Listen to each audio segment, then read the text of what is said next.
अगर आपकी बॉडी के अंदर कमजोरी है, आप भी अपनी पत्नी से संबंध नहीं बना पाते हैं, या फिर आपकी शादी नहीं हुई है और शादी से पहले आपको ऐसा लग रहा है कि आप अपनी नई नवेली दुल्हन के साथ संबंध नहीं बना पाएंगे, तो ये खबर आपके लिए बेहद ज्यादा जरूरी है। एक लड़का जो गुटखा खाता था, तंबाकू, सिगरेट, सारी चीजें करता था, उसको कोई परवाह नहीं थी और अचानक से उसकी शादी हो जाती है। लेकिन शादी के बाद जब वो अपनी दुल्हन से मिलता है तो वो कुछ नहीं कर पाता, वो अपनी दुल्हन को संतुष्ट नहीं कर पाता, और बस यही चीज जो दुल्हन थी उसको इतनी नागवार गुजरती है कि शादी के कुछ महीने ही गुजरे थे कि नई नवेली दुल्हन अपने दूल्हा को मारने की प्लानिंग कर देती है और बड़ी बेरहमी के साथ अपने दूल्हा की हत्या कर देती है। और प्लानिंग इतनी शातिराना उसने रची थी कि पुलिस को ये दिखाती है कि जो लड़का है उसने खुद अपनी जिंदगी को, मतलब वो खुद दुनिया से चला गया है, लेकिन एक गलती की वजह से वो पकड़ी जाती है।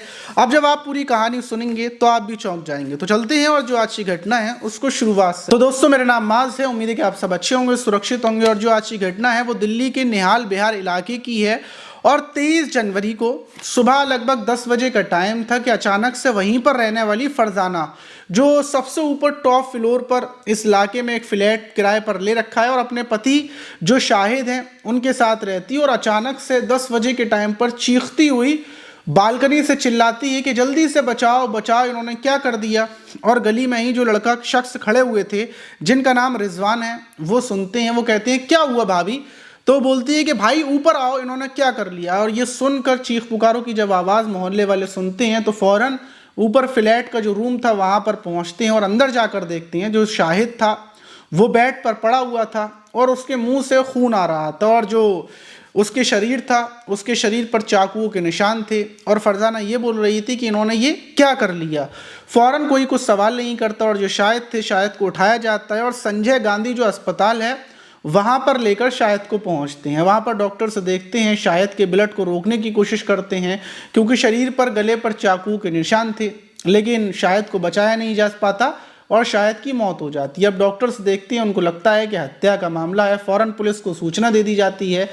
अब जो ये फरजाना थी इसका रोते रोते बुरा हाल था। अड़ोसी पड़ोसियों ने जब इससे पूछा तो इसने ये बताया कि आज जितने भी इनके महीने की जो पैसे आए थे, इनकी तनख्वाह आई थी, उसको इन्होंने सट्टे पर लगा दिए और सारे पैसे ही सट्टेबाजी में, जुए में हार गए। क्योंकि मतलब सबको पता है कि शाहिद को सट्टा और जुआ खेलने का शौक है और शाहिद के ऊपर बहुत ज़्यादा कर्जा भी चढ़ा हुआ है। तो फरजाना बताती है क्या बताओ इन्होंने ये कदम उठा दिया। और जब मैं कमरे में पहुंची, क्योंकि मैं बाहर सब्जी लेने के लिए गई थी, और जब मैं सब्जी लेकर आई तो इनके हाथ में चाकू था और उन्होंने ऐसे ऐसे किया है। तब तक पुलिस भी वहां पर पहुंच जाती है। पुलिस फरजाना से पूछती है तो फरजाना यही बात पुलिस को बताती है। अब पुलिस वाले डॉक्टरों से पूछते हैं कि मतलब क्या लग रहा है देखकर कि ये शायद ने खुद अपने चाकू मारे हैं या फिर मतलब मारा गया है। जब डॉक्टर्स पहले तो मतलब नॉर्मल बॉडी देखते हैं पोस्टमार्टम भेजने से पहले, तो जो घाव थे वो बेहद ज़्यादा गहरे थे और घाव को देखकर लग रहा था कि अगर इसने शाहिद ने एक बार अपने चाकू मारा होगा तो जाहिर सी बात है घाव इतना गहरा है कि दोबारा इंसान हिम्मत कर ही नहीं पाएगा चाकू उठाकर दोबारा मार ले। एक बार मारने के बाद दोबारा हिम्मत नहीं होती। तो डॉक्टर्स मतलब बोलते हैं कि शक है हमें कि शायद यह हत्या का मामला है। वहीं बॉडी को पोस्टमार्टम के लिए भेजा जाता है और पता चलता है कि 3 बार चाकू मारे गए हैं शायद के गले पर, सीने पर और पेट में, और 3 जगह अलग अलग चाकू। मतलब साफ है कि ये शायद खुद नहीं मार सकता बल्कि इसके चाकू मारे गए हैं। पुलिस की जब इतना पता चलता है, पुलिस की एक टीम फौरन फरजाना के फ्लैट पर पहुंचती है और वहां से सबूत इकट्ठा करना शुरू करती है और फरजाना को हिरासत में ले लिया जाता है। वहीं फरजाना का फ़ोन लिया जाता है। पुलिस ये चेक करती है कि फरजाना के किसी के साथ अवैध संबंध हो या फिर किसी का कोई मसला हो। जब फ़ोन को पुलिस चेक करती है तो यूट्यूब हिस्ट्री में पता चलता है कि फरजाना ने यह सर्च किया है कि नींद की गोलियों से कैसे हत्या की जाए। गूगल पर भी उसने हत्या के तरीके ढूंढे हैं और फिर वो कॉल पर एक लड़के से बातचीत करती है जो बरेली का रहने वाला है, जो उसका चचेरा देवर है, और उसके साथ उसके अवैध संबंध चल रहे हैं। गंदी चैटिंग भी पुलिस को मिली है।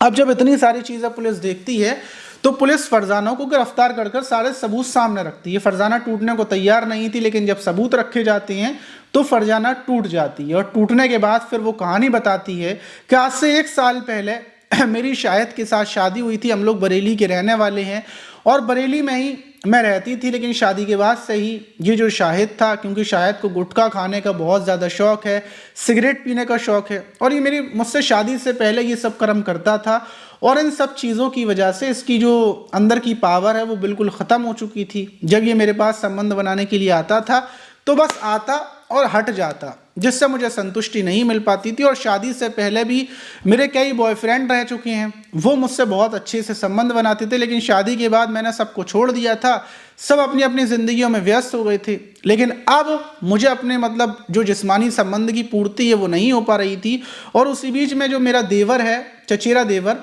उसके साथ में अवैध संबंध बना लेती हूँ। और संबंध बनाने के बाद बढ़िया ज़िंदगी चलने लगती है।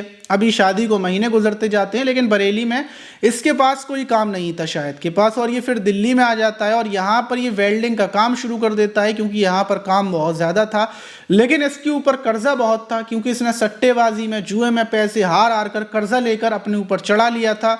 बरेली में कर्जे की वजह से हम लोग यहाँ आए थे, और यहाँ पर आकर भी इसने इतना कर्जा ले लिया कि अपने जो बिल्डिंग में मालिक है उससे भी इसने एडवांस ले रखा था, और अब आकर ये जुआ छोड़ने को तैयार नहीं था। और दूसरी चीज़ ये, क्या मेरा प्रेमी बरेली से यहाँ मतलब दूरी बन गई, या मैं संबंध भी नहीं बना पा रही थी। बड़ी परेशान, एक तो मैं इस चीज़ से परेशान कि मेरे पास पैसे नहीं आते थे, रोज़ाना कर्जदार घर के चक्कर लगाते थे, और दूसरी मैं इस चीज़ से परेशान कि मेरा बदन आग की तरह रोज़ रात को गर्म होता और मैं कुछ नहीं कर पाती, क्योंकि मेरा पति बिल्कुल फुस, और मैं ना कहीं जा पाती, ना अपने प्रेमी से मिल पाती। इसलिए मेरे अंदर बेहद ज़्यादा गुस्सा था। और फिर मैंने आखिर में फ़ैसला किया, क्योंकि ये मुझे तलाक तो देगा नहीं, क्योंकि मैं सुंदर हूँ, और दूसरी चीज़ मैंने यही फ़ैसला किया, मैं इसको मार दूँगी, और मारने के बाद मैं ऐसे मारूँगी कि किसी को भी पता ना चल पाए। इसलिए बराबर मैं गूगल पर सर्च कर रही थी, सब जगह पर सर्च कर रही थी, और मुझे पता चला अगर मैं नींद की गोली दूंगी तो पोस्टमार्टम में पता चल जाएगा, अगर मैं इसको पंखे पर लटकाऊंगी तो अभी पुलिस को पता चल जाएगा, क्योंकि हाथापाई होगी। तो फिर मैंने सोचा क्यों ना एक बार में इसके गले पर चाकू मारा जाए, जिससे ऐसा लगेगा कि मतलब इसने खुद चाकू मार लिया, और सट्टेबाजी में पैसे हारने के बाद। और जब ये सो रहा था तभी मैंने चाकू इसके गले पर मारा, लेकिन चाकू मिस हो गया, साइड से निकल गया, जिसकी वजह से ये उठने वाला था, और मैंने हड़बड़ी में 2 बार चाकू से और वार कर दिए। और फिर उसके बाद मैंने चीख पुकार कर अड़ोसी पड़ोसियों को बुला लिया कि सबको ये लगे कि इसने ये खुद गलत कदम उठाया है।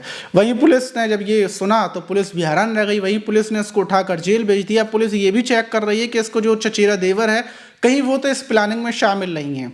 वहीं इस घटना के बाद पूरे इलाके में मतलब एक दहशत का माहौल है कि सिर्फ संबंध बनाने की वजह से पत्नी ने ऐसी घटना को अंजाम दे दिया। तो ये घटना मैंने आपको इसलिए बताई है कि अगर आपके अंदर शारीरिक कमजोरी है, आप गुटखा खाते हैं, सिगरेट पीते हैं। देखिए, गुटखा जो इंसान खाता है वो दिन भर अपनी लार थूकता है, और लार में सबसे ज़्यादा कैल्शियम होता है, और उसकी वजह से पूरी बॉडी में कमजोरी आ जाती है। जो सिगरेट इंसान पीता है उससे इंसान की इच्छा खत्म हो जाती है, मतलब उसके अंदर ताकत कितनी भी हो लेकिन इच्छा नहीं होगी। अब आप सोच कर देखिए कि आपको भूख बहुत ज़्यादा लग रही है, सुबह से आपने खाना नहीं खाया, लेकिन आपका मन नहीं कर रहा, तो खाना भी अच्छा नहीं लगेगा। तो इसीलिए सिगरेट आपकी इच्छाओं को मारती है, गुटखा आपके अंदर का कैल्शियम ख़त्म कर देता है।